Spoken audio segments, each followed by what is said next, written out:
আসসালামু আলাইকুম everyone, Naim moms কিচেনে আপনাদের সবাইকে জানাই স্বাগতম। আজকে আমি তৈরি করব কোনো রকম চালের গুঁড়া ছাড়া শুধুমাত্র সুজি দিয়ে তৈরি করব চুষি পিঠা বা চুই পিঠা। শীতের সকালে নিজের হাতে তৈরি করা গরম গরম চুষি পিঠা বা চুই পিঠা খেতে কার না ভালো লাগে। অনেকে আবার এই পিঠাগুলোকে হাতে কাটা সেমাই পিঠাও বলে থাকে। পিঠাগুলো তৈরি করা একদম সহজ, আমি একদম সহজভাবে তৈরি করার চেষ্টা করেছি। আশা করছি আপনাদের কাছে ভালো লাগবে। তাহলে চলুন রেসিপিটি শুরু করি। প্রথমে আমি একটা প্যানে দিয়ে দিচ্ছি হাফ কাপ সুজি। হাফ কাপ সুজি দিয়ে অনেকগুলো পিঠা তৈরি হয়ে যাবে, তাই আমি হাফ কাপ থেকে বেশি নেব না। কোনো রকম তেল বা ঘি ছাড়া সুজিগুলোকে অনবরত নেড়ে ছেড়ে টেলে নিব। চুলার আঁচটা লোতে রেখে অনবরত সুজিগুলোকে নাড়তে হবে যেন পুড়ে না যায়। আমি প্রায় 1.5 মিনিট সুজিগুলোকে টেলে নিয়েছি। এবার আমি এখানে দিয়ে দিয়েছি লিকুইড দুধ 1 কাপ। দুধের পরিবর্তে আপনারা চাইলে পানিও দিতে পারবেন। চুলার আঁচটা একেবারে লোতে রেখে অনবরত নাড়তে হবে যেন দলা পাকিয়ে না যায়।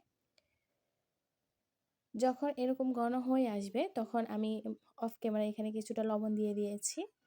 যারা মিষ্টি খাবারে লবণ কম পছন্দ করেন তারা চাইলে লবণটা না দিতে পারেন। সুজির এই ডোটাকে ভালো করে মিশিয়ে নেওয়ার পর আমি এটাকে 5 মিনিটের জন্য একটা ঢাকনা দিয়ে ঢেকে দিচ্ছি। এই পর্যায়ে চুলার হিটটা একেবারে লোতে রাখতে হবে। 5 মিনিট পর আমি ঢাকনাটা তুলে ডোটাকে আরও একবার নেড়ে চেড়ে মিশিয়ে নিচ্ছি। আর এই 5 মিনিটে ডোটা একদম সেদ্ধ হয়ে গেছে আর আমাদের ডোটা একদম পারফেক্ট হয়ে গেছে। এবার আমি ডোটাকে একটা প্লেটে তুলে নিচ্ছি। ডোটা গরম থাকা অবস্থায় আমি এটাকে মথে নিচ্ছি। কিছুটা গরম থাকা অবস্থায় মথে নিলে ডোটা একদম সফট এবং স্মুথ হয়। আমি বেশ কিছুক্ষণ সময় নিয়ে ডোটাকে একদম স্মুথ করে মথে নিয়েছি।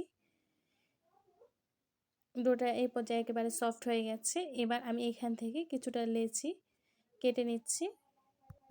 আর লেচিটাকে প্রথমে আমি হাত দিয়ে গোল করে বল করে নিচ্ছি। আর বাকি ডোটাকে আমি একটা সাইডে ঢেকে রেখে দিচ্ছি যেন উপরটা ড্রাই না হয়ে যায়। এরপর হাত দিয়ে আমি ডোটাকে লম্বা করে নিচ্ছি। ডোটা কিছুটা লম্বা করে নেওয়ার পর আমি এখান থেকে কিছুটা ডো ছিঁড়ে নিয়ে হাতের সাহায্যে পিঠাগুলো বানিয়ে নেব। একদম সহজ ব্যাপার, আপনারা একটু খেয়াল করলে বুঝতে পারবেন আমি কিভাবে করছি। এভাবে আমি পিঠাগুলো তৈরি করে নিব। কিছুটা পিঠা তৈরি করে নেওয়ার পর আমি এখানে কিছুটা ময়দা ছিটিয়ে দিয়েছি যেন একটার সাথে আরেকটা লেগে না যায়। আর একইভাবে আমি বাকি সবগুলো পিঠা তৈরি করে নিচ্ছি। এরপর আমি একটা প্লেটে কিছুটা ময়দা ছিটিয়ে নিয়েছি এবং এভাবে একটু নেড়ে ছেড়ে দিচ্ছি। একইভাবে আমি সবগুলো পিঠা বানিয়ে নিয়েছি। সবগুলো পিঠা বানিয়ে নেওয়ার পর এখন আমি উপর দিয়ে আরও কিছুটা ময়দা ছিটিয়ে দিচ্ছি যেন একটার সাথে একটা লেগে না যায়।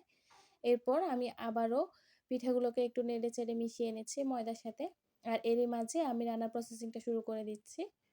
প্রথমে আমি একটা প্যানে দিয়ে দিচ্ছি 4 কাপ লিকুইড দুধ। দুধটা দেওয়ার পর আমি এখন এখানে দিয়ে দিচ্ছি 2 টেবিল চামচ চিনি। আপনারা চাইলে এটা শুধুমাত্র চিনি দিয়েও রান্না করতে পারেন, আবার চাইলে শুধুমাত্র গুড় দিয়েও রান্না করতে পারেন। দিয়ে দিচ্ছি আমি 3টা এলাচ। দিয়ে দিচ্ছি আমি এখানে হাফ কাপ খেজুর গুড়। চাইলে আমার মতো চিনি এবং গুড় দিয়েও রান্না করে নিতে পারেন। এবার আমি এগুলো ভালো মতো মিশিয়ে নিচ্ছি। মিশিয়ে নেওয়ার পর আমি এখানে দিয়ে দিচ্ছি কিছুটা লবণ। মিষ্টি খাবারে যদি লবণ পছন্দ না করেন তাহলে না দিলেও চলবে। আমি আবারও সবকিছু একটু ভালো মতো মিশিয়ে এটা কিছুক্ষণ জাল করে নিয়েছি। কিছুক্ষণ জাল করে নেওয়ার পর আমি এখানে অল্প অল্প করে পিঠাগুলো দিয়ে দিচ্ছি। পিঠাগুলো একসাথে দিতে যাবেন না, তা না হলে একটার সাথে একটা লেগে দলা পাকিয়ে যাবে। প্রথমে আমি কিছুটা পিঠা দেওয়ার পর আমি এটাকে আলতো হাতে নেড়ে দিয়েছি, এগুলা ভেঙে যাওয়ার চান্স আছে। আবারও কিছুটা পিঠা দিয়ে এটাকে আলতো হাতে নেড়ে দিচ্ছি। পিঠা দেওয়ার 10 সেকেন্ড পর পিঠাগুলোকে নাড়তে হবে। একইভাবে আমি সবগুলো পিঠা এখানে দিয়ে একটু আলতো হাতে নেড়ে দেব। পিঠাগুলো ভালো মতো সিদ্ধ হয়ে যখন এরকম উপরে ভেসে উঠবে তখন বুঝতে হবে পিঠাগুলো হয়ে গেছে। এই পর্যায়ে আমি এখানে দিয়ে দিচ্ছি 1/3 কাপ কোরানো ফ্রেশ নারকেল। আপনারা চাইলে নারকেলটা না দিতে পারেন, তবে এই পিঠাগুলোতে নারকেল দিলে আমার কাছে খেতে বেশ ভালো লাগে। আমি পিঠাগুলোকে আরও 1 থেকে 1.5 মিনিটের মতো জাল করে নিয়েছি। আমি এর থেকে বেশি জাল করব না। এবার আমি পিঠাগুলোকে নামিয়ে নেব, কারণ ঠান্ডা হতে হতে পিঠাগুলো বেশ ঘন হয়ে যাবে। পিঠাগুলো আমি চুলা থেকে নামিয়ে নিয়েছি আর পিঠাগুলো বেশ কিছুটা ঘন হয়ে গেছে। এবার আমি পিঠাগুলোকে পরিবেশন করে নিচ্ছি। এই পিঠাগুলো একটু ঠান্ডা ঠান্ডা খেতে আমার কাছে বেশ ভালো লাগে। আশা করছি আমার আজকের রেসিপিটি আপনাদের কাছে একটু হলেও ভালো লেগেছে আর সহজও লেগেছে। আমার রেসিপিটি যদি আপনাদের কাছে একটু হলেও ভালো লেগে থাকে তাহলে প্লিজ আমার চ্যানেলটি সাবস্ক্রাইব করে দিবেন।